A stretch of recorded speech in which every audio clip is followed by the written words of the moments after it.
But we knew that the North Vietnamese army started sending troops into Laos. We knew where they were because we were fighting.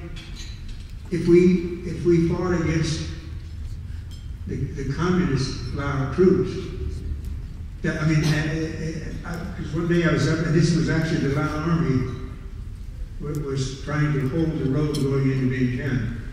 And this group came in, there was all this shooting, and you know, the normal way, if the Lao army got into a fight with the communist troops, they would all, the Laotian communists, they would all shoot at each other, and whoever made the most noise, the other side would run away.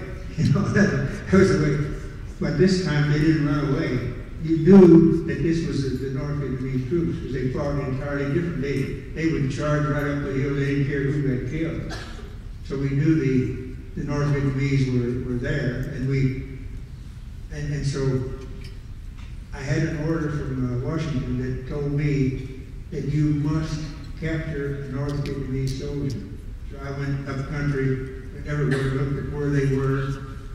And we had all kinds of operations trying to capture the North Vietnamese. And one day, we captured 5 North Vietnamese soldiers, or 7, maybe 7 of them. And I was up there. We came and we brought them in a helicopter to this lone village. And we landed and got off. Then we were waiting for a fixed wing plane, and we were going to send them to Vientiane. So they wanted sent to Vientiane. But when we landed, all of a sudden, all the Hmong women came running out of the village. They all had clubs, and they started beating the North Vietnamese soldiers. I mean, they didn't like the North Vietnamese because the North Vietnamese soldiers had been killing their husbands and their sons. But I thought that was pretty strange. They beat the North Vietnamese soldiers, but we finally got them out and got them to Vientiane.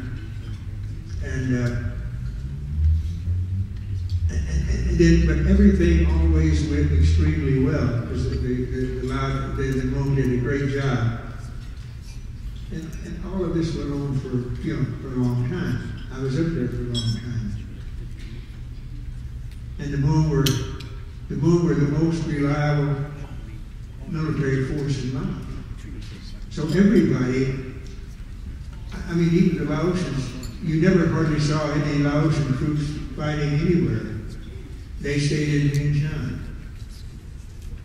And Luang Prao began to become a very prominent man in Laos because they were doing all the fighting. And for the first time, they began to really respect him and the Hmong. Now, I always told him that I don't know what's going to happen in the long run.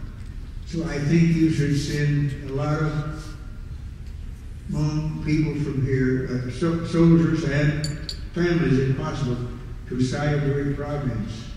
Sai Buri province was on the other side of the Mekong River, bordering onto a very remote area of Thailand. Because I believe that someday the U.S. was going to be forced by political things to move out of Laos. So if he had enough force inside the province, he could have stayed there. He would still have the troops, he would have had guns, so he would still have a voice in whatever happened to Laos. No matter what happened. Well, he would always say, yes, I'm going to do it, but he never got around to doing it. Because I think he always believed that the Americans would never leave. And then you had big changes in the government, and the Americans decided that they must get out of Laos and Vietnam. So, I mean, that was a terrible thing, but he never did that. And then when the things started going bad and the Americans went to out, I mean, of course, the Hmong had gotten too used to the Americans being there. And they had put too many Americans in Laos. They shouldn't have never done that. Because then the Hmong become so dependent on the Americans, they didn't believe they could survive without it. So when the Americans suddenly got on airplanes and left, then they all ran away to Thailand. if Lair4 had gone like I asked them to Saturday and held out there, I don't think he would have ever left it. I think they would have survived. And as long as he had the guns and the troops, they would have still had a voice in whatever happened in Laos. Because he could have stayed there forever. There's no question in my mind. But I don't think he saw that at that time. You know, because he was a very good man. And I think he would have ended up as one of the big leaders in Laos. And they could have stayed there. But once they gave up the force and everything, the Hmong were so frightened that the Americans were leaving, they didn't know what to do, so they all ran away to Thailand. And they ended up coming to the U.S., which was good for the Hmong. I think no question about that. But all I'm doing is I think that if the U.S. had done things differently, it could have gone very differently. Because, you know, Henry Kissinger went and talked to the Vietnamese and all that. They said, oh, we won't treat anybody bad. They can all stay here and all that. But you knew they couldn't. I mean, if you had any sense and you knew the area. And the Hmong all knew that. So when the U.S. pulled out, no more support from the U.S., they ran around away to Thailand. And of course, you all ended up here, which was very good for you. I mean, I think, you know, that whole thing has been extremely good for the Hmong. And then when the Hmong all got into Thailand, nobody knew what to do with them at that point. So they asked me, because I know a lot of people in Thailand. In fact, my brother-in-law was a big guy in politics there. And one of the first steps is to find some land where the Hmong can go and at least have kitchen gardens. That's where they decided to send them to the U.S. So I worked with my brother-in-law, we got the land, and then finally the U.S. made the decision to bring the Hmong to the U.S. So they started processing them out and through the U.S. And they asked me before they brought them to the U.S., how do you think the Hmong will do in the United States? Because they're largely uneducated. They've never lived in a place like that. How can they get along there? I said, I wouldn't worry about that for anything. The Hmong are very bright people. They may not have education, but they're extremely intelligent. They will adjust very quickly to life in the U.S. and they will do fine. And I'm glad to say I was right. And I think when I look at all those people here, I know I was right.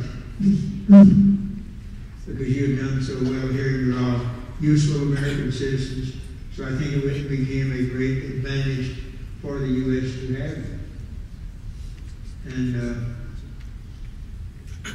so when I look at what you've achieved, and I know from something that I started myself, it makes me very proud to see how well you've done.